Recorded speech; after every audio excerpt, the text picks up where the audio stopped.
Chad Brendel here with offensive line coach Nic Cardwell. Coach, what's your impression of Camp High? Like, this has got to be a place you love. Oh, I love it. It's nothing but ball, spending time with the guys. There's no distractions.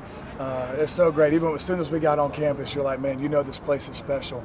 And a rich tradition of a lot of alumni that have come through here, won a lot of ball games, and you can tell, and the guys love it as well. They're getting after it and working really hard.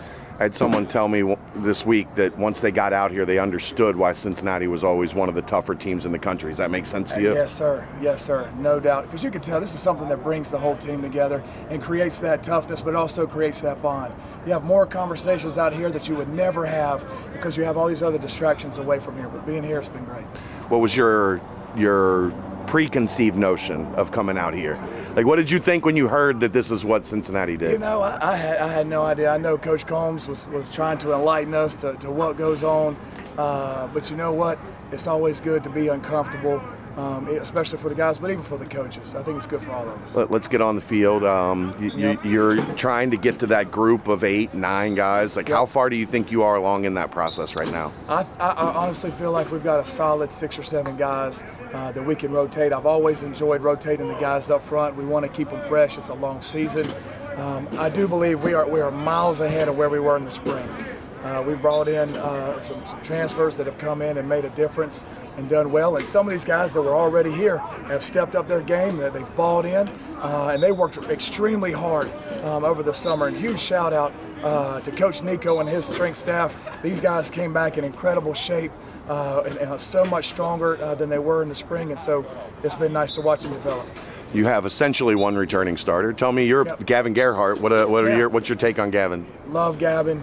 Just a tough, gritty kid. He's got a ton of twitch. Smart, very vocal, and that's what you want in your center. Somebody that's going to communicate well. But he has tremendous twitch. And in the schemes that we run, our zone schemes, that's what you got to have. Very coachable, but you can tell, you know, the staff here before had done a great job with these guys, and he's just awesome having them around. D'Artagnan Tinsley seems like maybe a name that would be a surprise to people, how involved he's been on that first team and playing both guard spots. And what a journey for him. Yeah. You know, going to Kentucky Christian, coming in here and transferring. He's the guy that Swiss Army knife. He can play guard, center. He can even play out there at tackle. He's got some great strength. He moves well as well. Very coachable. But in the room, he has a lot of maturity for all of us, so he's great to have in there. The 2 transfers in the middle, Kandra and Radosevic. Yep. Flexibility, and we've seen Kandra snapping some. Is that new? Yeah. Did he snap for you? Okay. He did some of that for us at Louisville. Okay. You want to have 4 centers that can roll, and right now we're working through 3 of them right now. Radosevic brings a ton of leadership from Penn, and just a gritty, hard-working, nasty football player. Kandra's a big body. He gets after it really good as well. And then, of course, you got Deion Buford transferred from Kentucky. From Kentucky. They're beginning to gel, but as many of these practices as we can get, these guys getting after it, learning how to communicate together. It's been nice to watch them. How's John Williams developing at left tackle? He's been in the spring. He had a lot of things we needed to work on with his footwork. But today, I think he brought a huge stride. We got some really, really good pass rushers on this team that we get to go against every single day in DG. And so that has been challenging John every single day. But today, he took a big step and just working on his sets and then working it with confidence. But super smart player. Everybody in the room wants to be great, wants to work hard. Nobody's in there complaining. They know what it takes to be a Bearcat football player. Another guy that's interesting, Ethan Green. Yes. The size, yes. the wrestler size. Background, That's the right. Things that the O-line coach loves. How is he coming along? He's another young guy that's getting there. You see him being a guy that probably your 3rd or 4th tackle. If you need to rotate him in, he can do it, but he's developing well. And he's another guy that this spring you've had a lot of questions about, but Coach Nico and his staff got him bigger, faster, stronger, and he came out here looking really nice. One other second-year guy, and then Jonathan Harder. He's running with the 2s a little bit. Yes, how has he looked? Absolutely. He's a strong kid. Things are moving fast for him at times, but he does a really nice job. Really when you get into a camp or a setting like this, they'll say the offense is ahead of the defense. From an offensive line coach perspective, is run blocking maybe ahead of pass blocking early? Are my eyes seeing that correctly? Right. Yeah, and I would say so. These guys are really tremendous pass rushers. Yeah.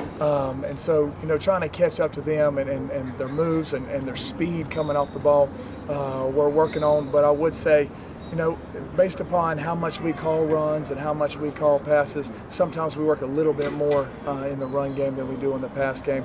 But they're getting there. It's getting there a little bit faster. As an O-line coach, maybe break down when people that aren't diehards, when they hear outside zone, Yep. What does that mean for a layman? Like Right. as simple as you can.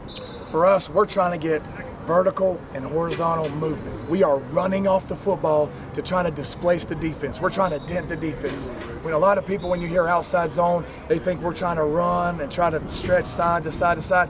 Yes, we are, but we're trying to do that with double teams, and it very much is a vertical movement run scheme. And so it becomes pretty hard to fit for linebackers and safeties, and so we try to keep it. It's one of those plays in the first half, you may get two or three. And then in the second half, you start to ring off some 10, 11, 12-yard runs, and you start getting your explosive runs once you wear them down. We did some analytics on this for us. The D-line that we go against run an extra yard and a half every single play. And that stuff builds up by the third or fourth quarter, so we try to wear them down running outside zone. Hey, how's that connection with you and Coach Sat? You've been together for a while. Just take me through that of like you guys being on the same page instantly. Coach Sat recruited me when I was in high school. I've known him for 20 years. I know his expectations of what he expects up front, and that's it. Every single day we're doing our best to fulfill what he wants to do. But knowing the system, being in the system, knowing all the adjustments, we get on the headsets, hey, they're bringing this, they're doing that. Automatically, we all know the adjustments, and we can share it with him, and he'll make the call. And it's really about trust and respect. So on game day, he trusts that we're getting the job done. Day 5 of camp, day 3 out here.